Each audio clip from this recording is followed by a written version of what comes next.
एक तो मैं इससे तंग आ गया हूँ, फिलहाल सुबह से कुछ 250 फोन कर चुका है, नसों में घुस गया है मेरी। इसको तो दफा करे। अल्लाह क्या करें। एक काम कर, क्या? जो भी आए तुझे नजर आए और कह दे कि अब्बू को बुखार हो गया है और गला पकड़ा गया है, बोल भी नहीं सकते इसलिए फोन नहीं उठा रहे हैं। अरे इस तरीके से वो समझेंगे अब्बू मुंह छुपा के बैठे हुए। क्यों मुंह छुपाएंगे अब्बू? हैं? वो मुंह छुपाएंगे जिन्होंने हमारे साथ धोखा किया है, हमारी बच्ची को धोखे से ब्याया है। वो छुपाएंगे मुंह के, हम मुंह छुपाएंगे? तब आओ यहाँ से।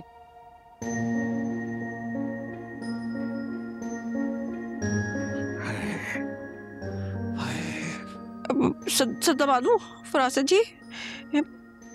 पानी लाऊं? नहीं, चुप करके बैठ जा बस, सुकून लो, खामोश हो जा, खामोश सोच। हाँ,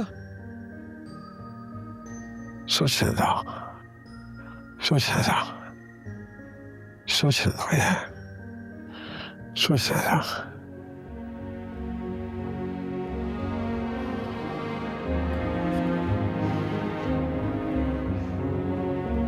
तुम्हें तो देख के लगता ही नहीं है कि मुझे छोड़ने का जरा सा भी गम है तुम्हें।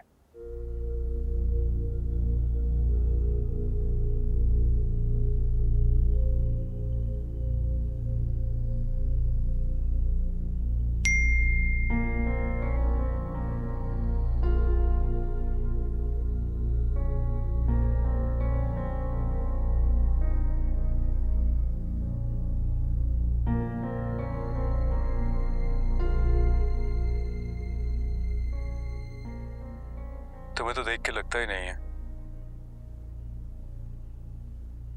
कि मुझे छोड़ने का जरा सा भी गम है तुम्हें।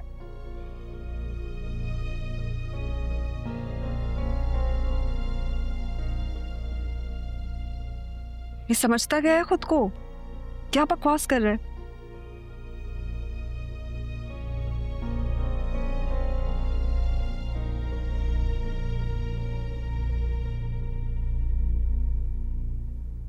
ठीक कहा तुमने, बहुत खुश हूं मैं। तुम्हारे जैसे शौहर को छोड़ने के बाद तो खुशी होगी ना।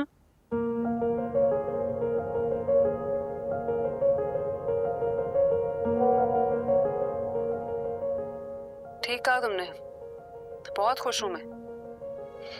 तुम्हारे जैसे शौहर को छोड़ने के बाद तो खुशी होगी ना। चलो, शुक्र है दिल की बात ज़बान पर तो आई।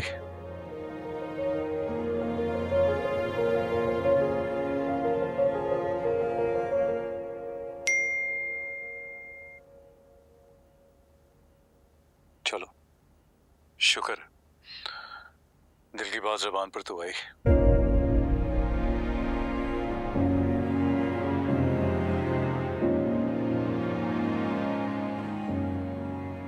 हाँ तो पता है ना तुम्हें दिल की बात, आज जुबान से भी सुन ली ना, तो क्यों कर रहे हो मुझे बार बार मैसेजेस? मैं तुमसे कोई ताल्लुक नहीं रखना चाहती हूँ, जाके अपना काम करो यार।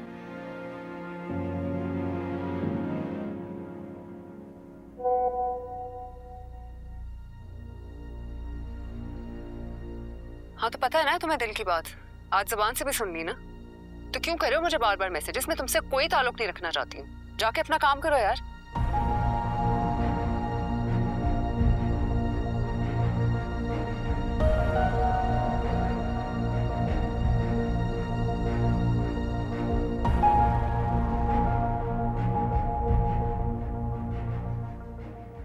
कितना खुदगर्ज इंसान है ये,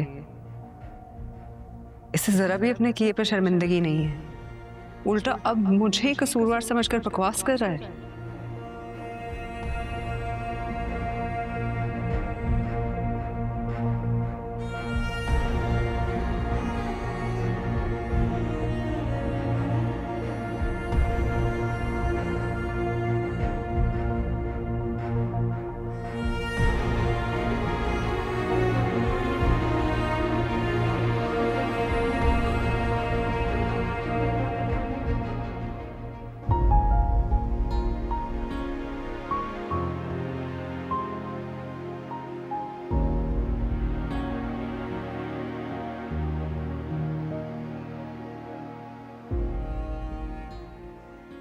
सनम, तुम तो मेरी सोच से भी कहीं ज्यादा आगे निकल चुकी।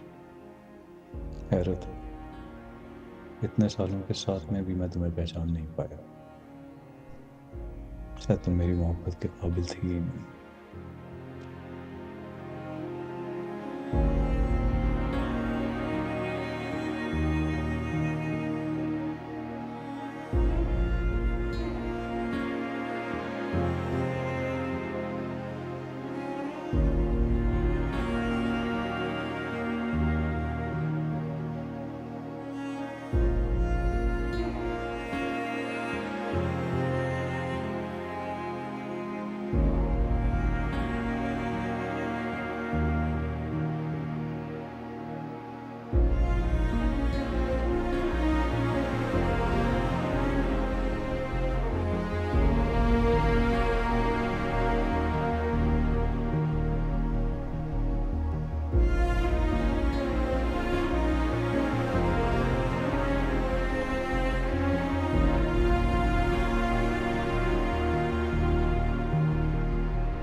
तो मेरा भी दिमाग आजकल बिल्कुल ही काम नहीं करता।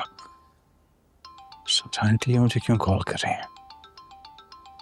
यार। अस्सलाम वालेकुम आंटी। शुक्र है बेटा तुमने कॉल तो उठाई। कब से रिंगिंग हो रही है, तुम कॉल क्यों नहीं उठा रहे थे? खैरियत है आंटी? वो दरअसल मैं किचन में था। बेटा यहाँ तो खैरियत है, मगर मुझे लगता है तुम नाराज हो शायद। सनम से बात की है, वो भी उलझी उलझी सी परेशान सी है, और तुम भी इस तरह से बात कर रहे हो। सब ठीक तो है ना बेटा? लगता है इसने अपने घर नहीं बताया। जाहिर है बताएगी भी कैसे। हेलो फिदा, बेटा आवाज आ रही है तुम्हें? जी सुन रहा हूँ मैं आंटी, सुन रहा हूँ आपकी बात। क्या बात है बेटा, क्या चल रहा है तुम दोनों के बीच? उधर सनम से बात की तो वो समन की तरफ रुकी हुई है। अनफॉर्चुनेटली आंटी, हम दोनों के दरमियान अब कुछ भी नहीं चल रहा। और फॉर योर काइंड इन्फॉर्मेशन, वो समन की तरफ नहीं है, वो कहीं और ठहरी हुई है। झूठ बोला है उसने आपसे। क्या मतलब है बेटा तुम्हारा? फिर कहाँ है वो? बेहतर तो ये होगा कि सनम आपको खुद ही बताती, लेकिन उसमें मुझे लगता है इतनी मॉरल करेज नहीं है कि वो आपको बता सके, तो मैं आपको बता देता हूँ। आंटी वो मेरे साथ नहीं रहना चाहती है अब, वो अलग होना चाहती है, और वो समन के पास भी नहीं है। वो हमारे मोहल्ले में एक खातून रहती हैं, वो बेवा है, उसके घर में जाके रह रही है। उसने मुझसे अलग होने का फैसला कर लिया है। लेकिन बेटा ये क्या बात हुई? अब ऐसी क्या बात हो गई तुम दोनों के बीच की? बात इतनी बढ़ गई कि वो घर छोड़कर चली गई है। फिदा बेटा मुझे जल्दी से बताओ, परेशानी में मेरे हाथ पांव फूले जा रहे हैं। आखिर क्या हुआ है? आंटी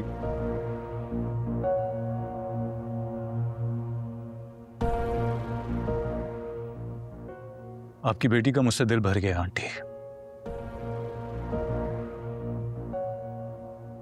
वो तैमूर के साथ मेरी नजरों के सामने आजादाना दिन रात घूम फिर रही होती है।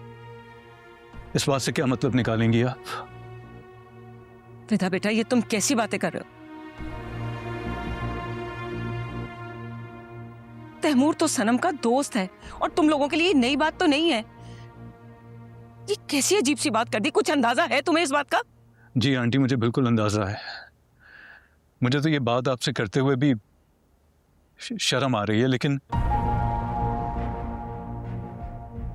मुझे यकीन है कि अब ये बात दोस्ती से बहुत आगे बढ़ चुकी है। आंटी मैं यहाँ बीमार पड़ा हुआ था, वो एग्जीबिशन के लिए वहां गई हुई थी।